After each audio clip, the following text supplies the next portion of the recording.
Hi guys, in today's video I'm going to show you how you can fix something went wrong error on Spotify.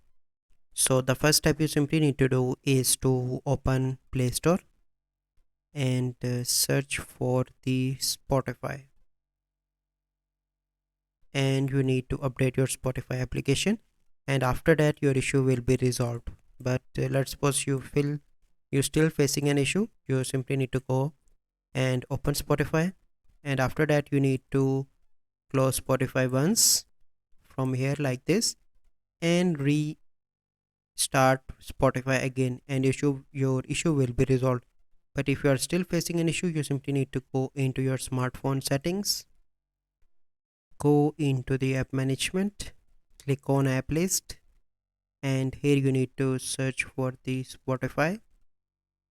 Then you need to click on storage and cache. The first step, you need to clear cache, and after that you need to clear storage, and then you need to allow all permissions from here like this, and after that your issue will be resolved. So if you find this video helpful, must like this video, subscribe to our YouTube channel for future videos. We'll see you in the next video.